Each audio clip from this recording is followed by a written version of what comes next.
I got a couple updated Vegas odds that I want to run by y'all.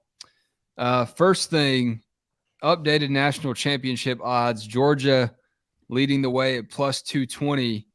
What I want to ask y'all is Alabama and Ohio State both behind Georgia at plus 600. I don't feel like both of those teams, maybe this is just me, I feel like Ohio State has the edge. And I think that they should be on their own tier, not sharing that plus 600 with Bama. And with the wide receivers that they've got, I can get behind that. And then the other Georgia-related updated odds here. Earlier in the spring, Carson Beck and Brock Vandagriff were actually kind of flip-flop in the Heisman odds. But right now, it's all Carson Beck as far as Georgia quarterbacks go. He's at plus 2,500, and the quarterback right near him is Penn State's Drew. Is it Aller or Allar? Allar. And I've seen him throw.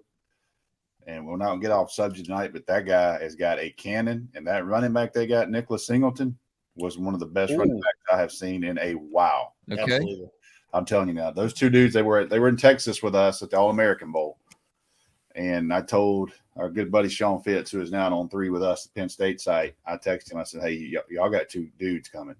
Drew reminds me a lot of Carson Beck, to be honest with you. Big, tall, 6'4" kid with a freaking hose. So Katron Allen's not bad either. Yep. Great player. Yep. So I'm telling you, if you bet, try and look at some little late odds. Yeah. Outside the conference, one of those 2 guys, they could definitely carve a dent into something. We're going to have to get a Rusty Heisman odds segmented in this show. I think. Oh, that's fine. I mean, we're going to need something to talk about for the next several weeks. So, but here's what I'm looking at. Allar, Beck, Cade Klubnik at Clemson, and Joe Milton are all tied at plus 2,500. So what do y'all feel like is the more incorrect tie right now? Carson Beck being tied with any one of those guys, okay? Or Alabama and Ohio State getting the same odds to win the national championship? I'm gonna say Klubnik being in the same conversation with Beck personally. At this moment, you think Klubnik should be high, like better odds? No, I don't. Really. No, I don't. I think it's going to take him more time to get in there, and I think Clemson's probably going to struggle a little bit more than people expect with him. I think Cade Klubnik's a great player, and don't get me wrong about that. But I think that it'll take some time for it to gel. There's been a lot of transition at Clemson and supporting cast. Yes. Carson Beck's got 5 dudes in front of him now. Yep. I see, and I don't necessarily disagree with that. I think the bigger miss, though, is the tie between Alabama and Ohio State because, just looking at those 2 teams, you've got a lot of returning pieces on that Ohio State defense. And sure, they're a defense that gave up, 42 in the semifinal. Georgia's defense gave up 41, and they're, still very highly respected. But it's those wide receivers. I mean, you've got Marvin Harrison, you've got Emeka Egbuka, you've got Julian Fleming, and you've got 2 quarterbacks that have been there this spring. You're looking at Ohio or at Alabama. I don't think that they've got nearly that 1, 2, 3 punch of wide receivers. Certainly not a top dude like Marvin Harrison. And you're relying on a quarterback that wasn't there this spring. I know it's an offense that he's familiar with, that he was with Tommy Rees at Notre Dame, but I mean, you're going to be a lot more comfortable. I would be a lot more comfortable betting on a quarterback that has been in a system for more than just a couple of months and has been working with wide receivers that are as talented as those guys are for, as long as they have been working together. And also Alabama's going through the SEC. So every single week is World War III.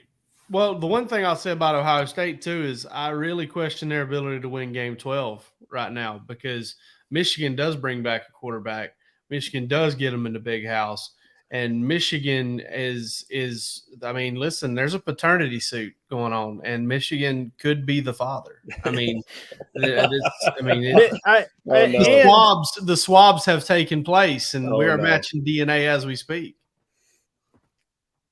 Oh, I mean, who's got the harder non-conference game is the question. Notre Dame, Alabama playing Texas, or Ohio State playing Notre Dame. Alabama gets Texas at home.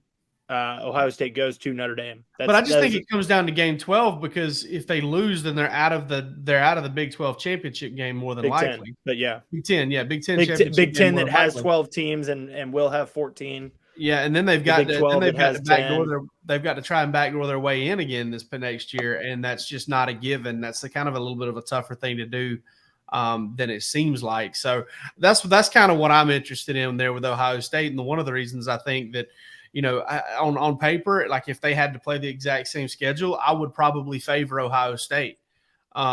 Another concern I have with Ohio State too, and listen, this is just going off last year. I'm not questioning this kid's ability to play football or anything like that. But guys, Jackson Smith and Jigba, I think we can all say he kind of probably, scooted out on him a little bit. He Nick Bosa him a little bit, or Joey Bosa, whichever one did that. Can they count on one of those other dudes not doing that this year? You get the slightest little injury, and again, I don't want to fault them. They're trying to. If I'm Marvin Harrison and I get a tweak, I'm probably just gonna. I would consider it. I really would. I'd have to. Did it this year? It was Olave. No, it was Jackson Smith. Yeah. He got a full toenail and he was out. He was done. He was done, and you got to worry about that. And listen, that's where that. I'm glad Ohio State fans don't watch this, because after what I just said about Michigan and what I'm about to say right now, I'd get death threats. I'm going to break through my window. Right. But I mean, this is where that was born. Can I give a breaking kind of news? Yeah.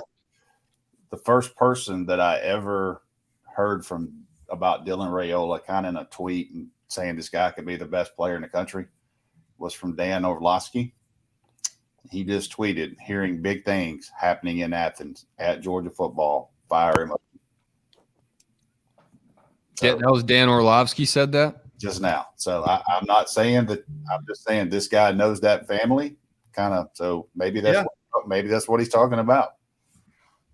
How about that? He's not saying. He's just saying. He's just saying. I mean, how easy is it to be Dan Orlovsky right now and just say, just pop something out there? This is what I'm hearing. Wes, I think we might have to push you from Bark After Dark tomorrow night and get Dan Orlovsky on. I don't think he has anything better to do right now. That is a big dude in person.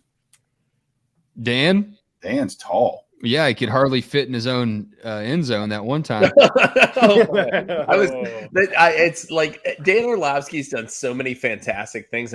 He's great, dude. I love his commentary, but that is easily the thing that I think of when I think of Dan Orlovsky. He's embraced it.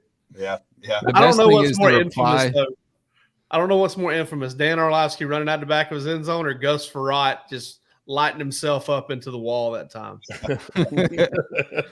There's an account called Gray Wolf that replied to Orlovsky's tweet that says, Bennett coming back for an 8th year with no degree. I'm sure he has eligibility. Can we at least get people to count right? It would be 7 years. I pulled out a magazine because I got a stack of my magazines over here that I keep, and this is a Lindy's from last year. And I was just curious, see who they picked, and they had Georgia 3rd. I'm trying to find TCU. 1 page, 2 page, 3 page.